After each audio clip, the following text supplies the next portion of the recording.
stand again, express your worship to Jesus however you'd like to. But you're definitely welcome to stand or stay seated, however is best for you.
good mood. You're ready to save. You're ready. Your arms are open. The invitation has been given. So Jesus, we say yes. Son of David, have mercy. Don't pass us by. Jesus, we need your presence. We need your touch. We need a move. We need an outpouring. Lord, we need something fresh, something new, something from heaven. Lord, we're tired of programs and wasted efforts, Lord. We need the real thing tonight, Lord. We need the real you, Jesus. We don't need another song or another sermon. Those are good, Lord, but unless you're there, oh, it's nothing, Lord. We need you, Jesus. Jesus, we need you. God, we express our need, our dependency. You're our source. You're everything. Holy Spirit, we repent for excluding you from our lives, Lord. And we welcome you and we say, have all of us, have every part. Holy Spirit, come. Holy Spirit, come. Jesus, let your name just settle in this room. The sovereignty of the Lord Jesus and break chains. Jesus, one more time. There is power in the name of Jesus. There is power in the name of Jesus. There is power in the name of Jesus. To break every chain, break every chain, break every chain. Oh yes, you break every chain, break every chain, break every chain. Yeah. When Jesus walks in the room, everything changes. Amen. Do you believe that? Lord, we know that you make the difference. Lord, I've gone too long where you've not been there. And I've tasted and I've seen. And I know it's better when you come. Oh, thank you for coming, Jesus. Thank you for being here, Lord. We just bless the rest of the service. We ask that your Holy Spirit move in power and authority. You drive out demons. Yes, Lord. We exalt the name of Jesus above every other title, every other accolade and award. Compliment, Lord. You are greater and higher, and strong and mighty are you, Jesus. Hallelujah. We give you all the praise. In Jesus' name. Amen. Roddy, Glory to God.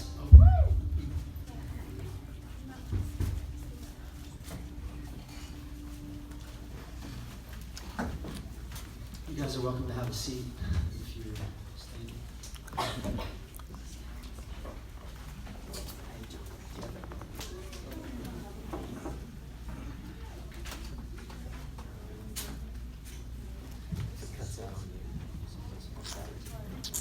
All right.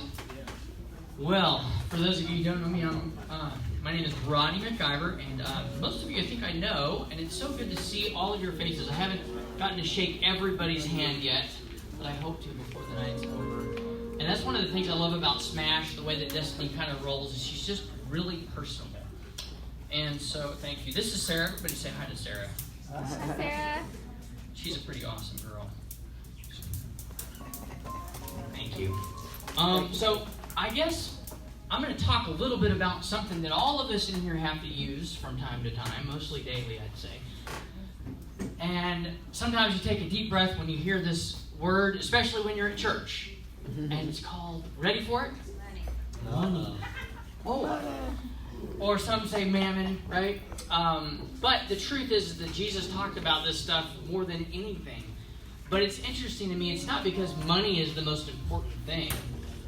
Pretty sure that's not the case. I think it has more to do with our heart. Because whatever we end up doing with our time and our calendar, which equals a lot of times money in our checkbook, becomes the most important thing to us. You know, you probably heard, you can show me your calendar and your checkbook, and I'll tell you what's important to you. It's really telling, and it's true for me as well as anybody. So I wanted to read you a quick story. It's out of Mark 12. It's the very end of the chapter. And Jesus just kind of gives a little teaching to his disciples through what happened. So I'm just going to read this to us and ask that God would just show us what he wants us to see. He said, "Then he sat down near the offering box." Here's our offering box down there. It's a bucket. "Watching all the people dropping in their coins. Many of the rich would put in very large sums, but a destitute widow walked up and dropped in 2 copper coins." Just 2 coins. Let's see if I got 2. Do I have 2 coins? I do. I have two coins. So there we go. I'm not a widow, but I put 2 coins in the bucket. So you get the idea. That's not very much money. And then it says they were worth less than a penny, 2 copper small coins. Jesus called his disciples to gather around and then said to them, "I tell you the truth, this poor widow has given a larger offering than any of the wealthy." These guys that had walked up in their robes and all fancy clothes and dumped in thousands of dollars maybe, right? Big old chunks of cash or whatever they had. This lady gave more than all of them. So right away we can see, gosh, it doesn't sound like it's a whole lot about the amount, does it? It has more to do with why they're giving it and what's the motivation behind it. "For the rich only give out of their surplus or their abundance, but she sacrificed out of her poverty and gave to God all that she had to live on, which was everything she had." She wasn't sure where she was going to eat next, and she gave all of her money to God. That shows a great deal of faith. And you know, without faith, it's impossible to please God. So, I have a little exercise for us. You may have a couple of pennies, or you may have a few dollars. You might have $100 or $1,000, and we want to invite you guys to come and give.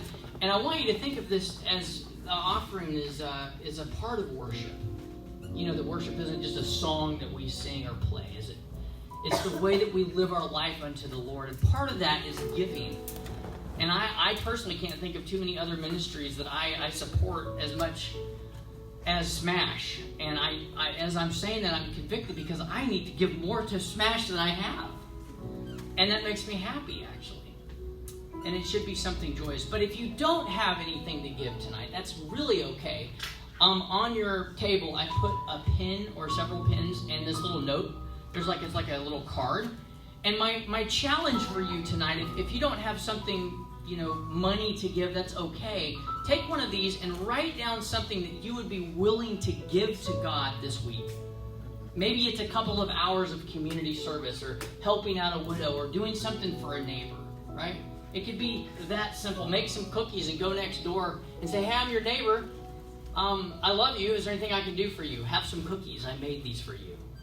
That's a simple way to show God's love. And it's a way of giving our time. And I want to end with this thought.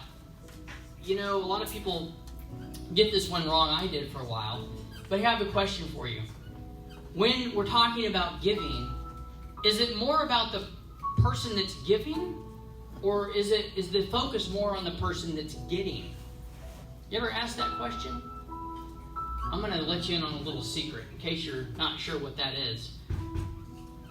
And that is, it's really about the person giving more so than the person getting, which is really interesting. And so I'll leave you with this thought.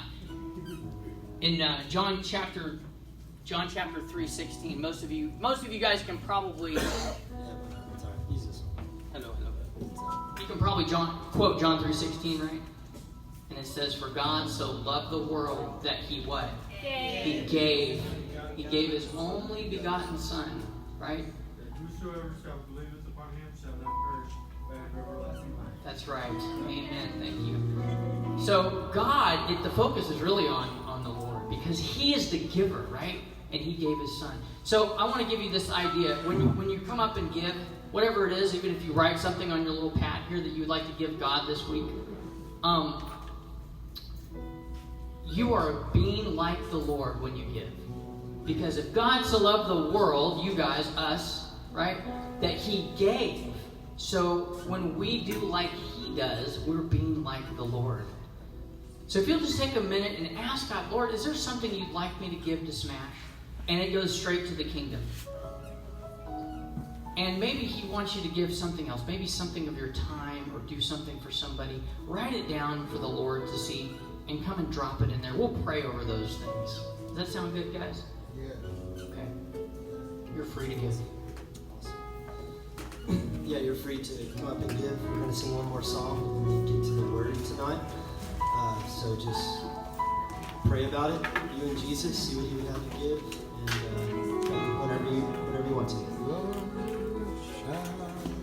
I wonder. You are Alpha and Omega. We worship you, our Lord. You are worthy to be praised. You are Alpha and Omega. We worship you, our Lord. You are worthy to be praised. Oh, we give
Jesus, we ask that the money that was given would be seed in the ground, Lord, and it would grow and produce a harvest 100-fold. Jesus, we ask that you would bless the sower, that we are the head and not the tail. We are above only and not beneath. That you're going to throw open the windows of heaven and pour out blessing because of our obedience to give to you. We ask you would bless us all. Bless our time together. In Jesus' name, amen. Amen. Amen. Mr. Gary, are you up next? Are you up next? Nobody called. I think you're up next. Why don't you come on up here? Y'all